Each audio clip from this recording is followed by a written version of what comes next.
What up, boo boo patooties? How's it going? Hope everybody's good. I am.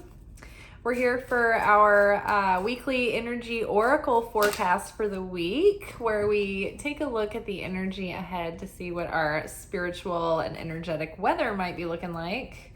I feel like I just had a card flip. Let's see if I was tripping. Nothing yet.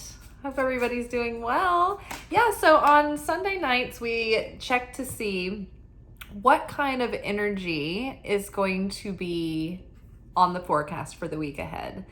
This will be the conditions that we'll be living in and having our being in, and it will give us kind of hints on like what kind of lessons we're going to have. On Monday night, we do our anchor message and we go deeper into the spiritual lessons or assignments for the week. Fast forward to Wednesdays is when we go in further into the process. So, first card up is expand. So, yeah, there's going to be something this week that is going to be, we're going to be seeing our expansion, and we're going to be expanding, and we're going to be living into that expansion. And I think that we're going to be sort of expanding or broadening our horizons, or expanding our ideas or our dreams or our thoughts about what it is that we're doing and what we're capable of. So whatever we're building upon, whatever we're valuing, whatever we're investing in, it's like that's what we're going to be expanding on this week. I'm wondering if Jupiter is doing something active for us, because Jupiter is the planet of expansion. But yeah, so it's like we're breaking out of this former skin that's been holding us back. There's this imagery here that is the snake, and it's like shedding old skin. But in the expansion, it's so funny because usually what causes our evolution and our transcendence in life is pressure.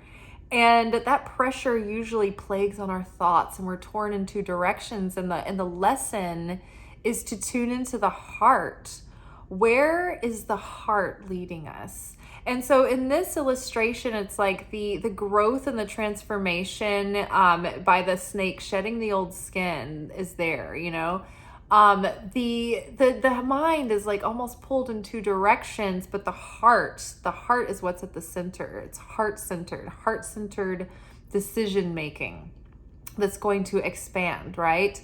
When you're making a decision and when you're pulled in two directions and something's bugging you, right? A way to tune in and check in with your intuition is when you think about, like, for instance, I'll use the example of when I was a freelancer in film, and I was trying to set good boundaries for myself to help me have the endurance to sustain and keep going gig after gig. It's like at some point you can't just take every job anymore. Some jobs are going to be terrible, right? And some jobs are going to be great. But I was over the point where I was just going to say yes to every single job that came my way. I knew that there were some things where I was like this sounds like red flag company. And I am not trying to like make my job harder and, make myself burn out. And so sometimes I would be really torn in two about whether or not I should take a gig. Or this gig rather than this gig, for instance. And even when I thought about leaving the film industry and pursuing this channel and then working at a restaurant at night so I could build this brand and this company and this platform, in my free time, it was like I would have to check in with my heart. And when I would envision continuing on in the film production world, how did that make my heart feel? It felt sinking, contracted, aching, heavy, forlorn. And when I thought about doing something else and having more consistency and security and a routine and a structure that I could then build and grow on. The growth that came out of that expansive feeling in my heart. My heart felt uplifted. It felt excited, warm, soft. It felt like it could relax. And in that relaxation, it was like expanding and opening, right? Like a pair of chinos on a hot summer day. Have you guys ever worn like linen pants in the South particularly? Where it's like humid and hot, and at first like there may be like a size small when you first put them on, but then after you sit down for 10 minutes in the heat and like the steam like gets into the fabric, like the like the heat, it just like expands the pants and they're like 4 sizes bigger than when you put them on. That is the same thing. It's the same effect on the heart. So yeah, follow what makes your heart feel expanded. Follow your bliss. That's what Joseph Campbell took away from all of his studies about archetypal mythic mysticism, mysticism within mythic truth. It was follow your bliss. That's where your soul, that's where your heart is leading you, right? And it's not the same as fleeting happiness. It's not the same as follow your body consciousness to reach whatever pacifies you at this moment. But bliss is something deeper, right? Bliss is it's adjacent to fulfillment, because you can get what you want and not have fulfillment. So think about that. Think about the difference between following your bliss. It's not just reaching for instant gratification or what's going to pacify you or make you feel good in this moment, right? Because those things can cause damage, right? They can be things that we regret later, or that have consequences. But bliss and fulfillment, that's something of a higher nature. And it's pulling you in the direction of your soul, the unfolding of your soul's purpose, right? Toward growth. So expansion is on the books this week. So yeah, I mean, if you have a chance to innovate and evolve, like that Aquarius full moon that we just had, I saw it have so much effect on everything around me. It was almost as if it were like a new moon. Everyone around me started like getting really into like reorganizing things and, cleaning up and tightening up our systems. Like everybody at work is like being better at like doing things, and like, I don't know, everybody's like reorganizing things and approaching things differently. And then like people in my personal life, same. So it's all very interesting. So if you feel directed to, expand, do something expansive for yourself, follow that. I would also say simplify to amplify this week. Like, for instance, if there are things that you can cut out that will expand your time and your resources to devote intention into what you really value, what's really important, then simplify, right? Uncover. Interesting. So we are uncovering the motivations of our heart, right? Just like the process that I just talked about like tuning into the physical feeling of your heart, right? It is the emotional feeling that your heart feels. Oh, is this expansive or is it contracting? Like, does it make me feel gloom and doom and dread, or is it feeling exciting? But physically, you will feel a physicality of what I'm saying. Like if something makes you feel like physically like contracted, tight, your body actually gives you physical truth all the time. It's like a truth detector. So the transformation that is coming forth from taking the time to dig deeper into what are your hidden motivations, what's driving you, where is your heart leading you, and what's coming up, what's been weighing on your heart, what's coming up from the bottom of your heart, right? There may be these are butterflies, but they're moths too, and transformation, death, rebirth, new beginnings, excitement, energy, fertility, sexual resurgence of energy. That moths have to do with like a sexual rebirth almost, or a renewed sexual energy. So as you offload all of these things, and as you reconnect with like what's driving you and that fulfillment, it gets your kundalini going. That sex drive is related to your drive for life. Like if you don't have any motivation or any drive, then your sex drive is going to be like off too.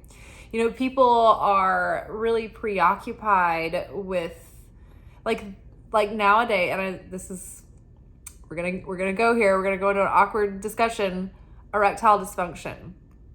There are more impotent men these days that I've run into or like talked to that like discuss, you know, having these issues. And yes, it has to do with diet and smoking and partying and drugs, and maybe like not getting enough activity, but like it ties more into like, yeah, having like just not having the like the drive, because there's not enough activity, there's not enough willpower, there's not enough testosterone going. It's like society and the pressures of society and just like the mundane like humdrum rat race. It's just like it kind of kills your willpower and your drive. Even just making like so many decisions, you know, during a day, it breaks down your willpower. That's why the president of the United States, or at least Obama, when he was in office, he would have someone like plan his wardrobe out and choose his clothes every day, because it would give him, they did a study that your brain actually loses the part, like the energy and the part of it that makes good choices for yourself. Like you lose your drive and your willpower the more decisions you make during the day. It's like a tank, you know? So I think that, you know, it's about getting in touch and like reawakening that inner drive by getting really centered on what brings us deep fulfillment in life. Make heart-centered decisions. You know, don't take everything so willy-nilly and go through your life and everything pass you by and not think about what you're doing. So yeah, get clear about what's going on in the parts and pieces of your life right now, and what is your heart in and what is not. But also dig deep to see, you know, what is the desire at the bottom of your heart. Can you stoke, you know, the desire for the drive for the thing that you need to be doing right now? You know, when we get into the phases of creation, there is a point where like in the beginning of it, it's like there's 4 phases, and at first it's like an idea, it's kind of passive, and you're like, yeah, that might be a good idea. And then you get to a point where you're like, you know what, this is wonderful at it. I'm actually like gung-ho, I'm full on, I'm full out, I'm really motivated, I'm in the honeymoon phase of the idea, and I'm giving my all and all my effort. That's when you have an active desire, where you see the vision, you see it all playing out, you believe in it, you're not tired, you're like really excited. But then after a while, it's like you are so far in, there is no end in sight, and you can't see the starting line from where you started. There's no turning back. And you're like, you're in the thick of it, and you're like, I don't like, oh man, you lose that passion, you lose the desire. So it's about keeping that desire stoked. But yeah, so let's, and expanding, putting that effort in, keep your heart in it. Okay. What else? Ooh, okay. Ooh, here we go. Merge. I've always really liked the characters in this deck, these little skeleton people that are just like little twins. Yeah, and then here's that again. It's like there's something here about a mind going in 2 directions and being of one heart. And then here's the heart again. And then here are these two heads again, but they're merged. So it's like there's something about getting to the heart of the matter here where you see eye to eye, right? There's something about a duality where it's like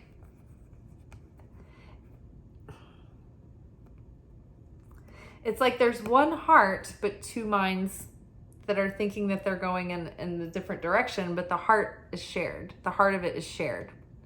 Then there's like this man here, and he's like uncovering all these things that are in the heart that are like fluttering up from the bottom. And then the two characters here, it's like they're individual, but it's like they're seeing eye to eye, and they're seeing where they are, like, I don't know what the right word is, like compatible. They can merge, like they merge the vision, like their ideas go together. So I don't know, maybe there is a collaboration, a creative collaboration where it's like you are teaming up with someone who has the same goals and the same purpose, right? In their company, the same mission. And you think that you have these different ideas, but really when you get to the heart of it and you get, your hearts are actually aligned, and you can actually bring both of your individuality, individual perspectives, individual goals, wishes, whatever together, and you can maintain the individuality while still merging in that way, merging the ideas. Something about this, though, is just like very heart-centered, and it's something about like getting to the bottom of it, getting to the root of it. We did have like a huge pile fall over here. Yeah, so again, I'm just gonna pull this chunk because it tells a story. So throat chakra came up. This is all about living your truth, your authentic truth, being in alignment with that authenticity. It's also about speaking that and expressing that truth, and not having that blocked. And so this healthy chakra is able to speak its truth, and also this chakra lives in accordance to what feels right. If I were like forcing myself to still work in film and television production, I wouldn't be living my truth. I wouldn't be in alignment with truth or expressing that truth, or, and so then other things would be blocked up. So, throat block.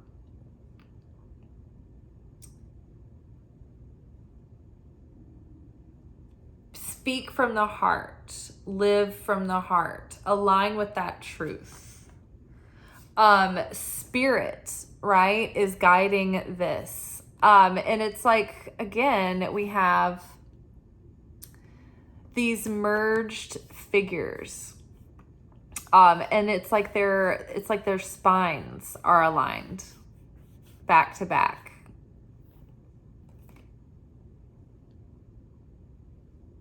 With hibiscus and fruits.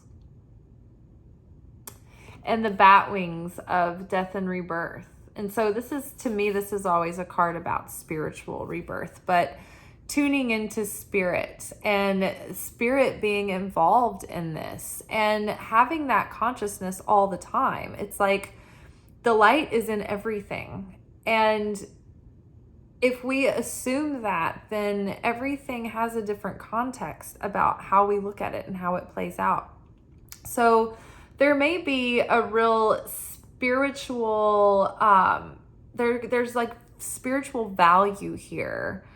And there's spiritual renewal and spiritual rebirth and spiritual expansion. But there is a lot of heart healing and it's like taking us into a heart-centered direction. It's like letting spirit lead, letting spirit guide our heart, letting spirit into our hearts, letting spirit lead our hearts. And living in that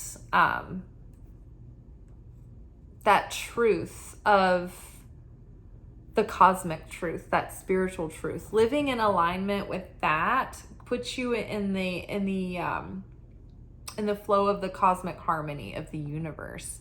And so the more we find affinity with the light, and we build affinity with the light, and we build that vessel, it's like the more that we open ourselves up and align with miracles, and we're in that miracle zone because we're in that flow of like creator flow of the flow of the light is in everything. And so you start seeing it at work, and you become more and more certain that it's always there, and you just need to do nothing but activate it by knowing, with that certainty. That's what the magic sauce is. It's the certainty. It's the doubt that clogs it up.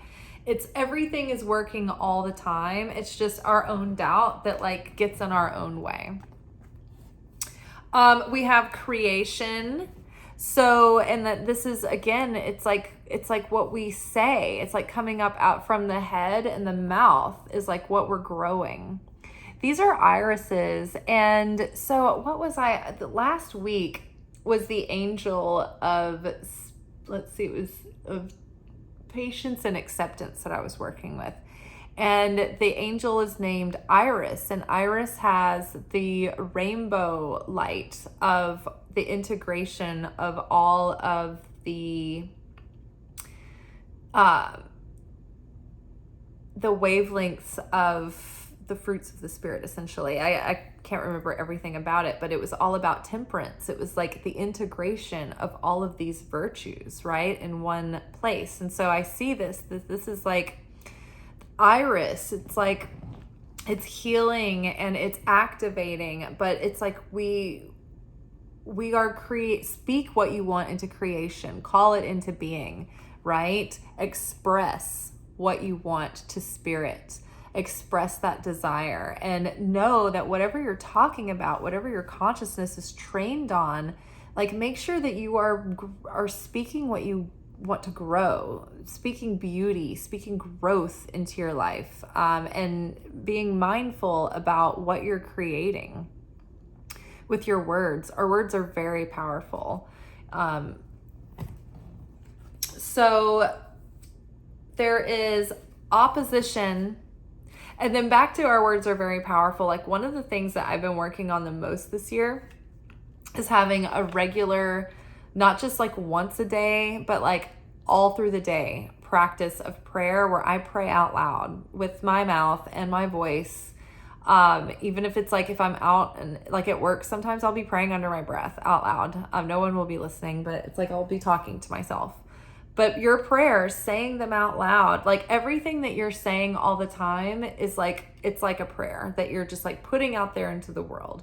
So be careful the kind of words that you're saying, that they're not in opposition to what you want and what you want to create. And again, there's something about having like, because there were cards from over the weekend that the 5 of Wands had come up. And so usually, the cards, for that reading, it's not like they're just going to be for that one or 2 days. Sometimes it'll play out for, a few days or a while. Maybe it's like an unfolding story that's ongoing. But there was something about like an inner conflict or a conflict of interests or something about like a situation. The appearances are that it seems like the assumption is that something is at odds, or there's a conflict of interest or something here. There's opposition. But all the other cards, and plus Nexus is about like coming together as a unit, or like through a network, right? Working together, creating not a system, but like tribal system reliant, like it's like cooperative, right? It's systems, it's integration,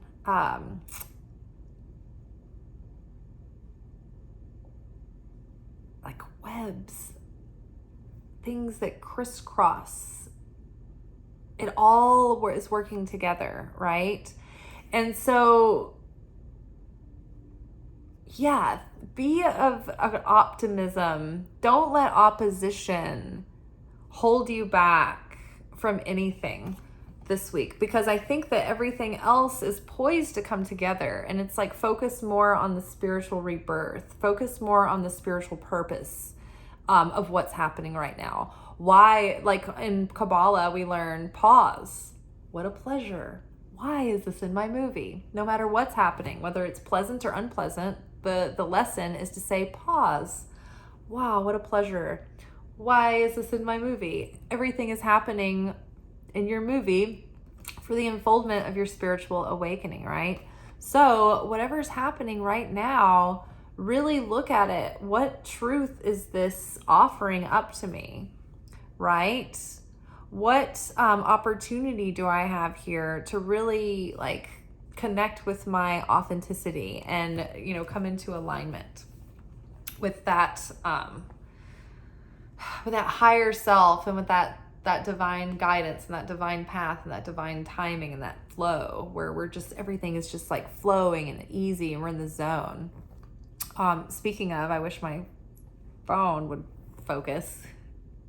Yeah, so amazing. Yeah, and then we've got creation. It's like speaking things into creation. We're expanding, we're uncovering, like, you know, all of these things, you know, from inside of our heart. Our heart is being revealed to us, you know, and maybe to the world at large about like what matters to us. We're being more open and expressive about that. And then, you know, you may need to have like express from the heart, right? Because you might, if you communicate from a heart-centered place, then it helps people come together and work together in a nexus rather than in opposition, or, you know. All right, you guys. Well, I hope that we have a good week ahead. I think that if your ego is tempted into opposition or competition, or feeling like pessimistic, like you like kind of like think something's not going to work out because it's not, like, oh, that couldn't work out because it doesn't, you know, it doesn't jive or whatever. Just know that like that's probably not the case, that there's probably some kind of challenge, that the illusion is presenting that there's opposition, or that it can't work, or that it's not gonna jive. But the key is to push through that assumption and communicate, be in the authentic truth, and find out that there may be more in alignment than what was previously thought. All right, you guys, I wish you well. I wish you well. Peace.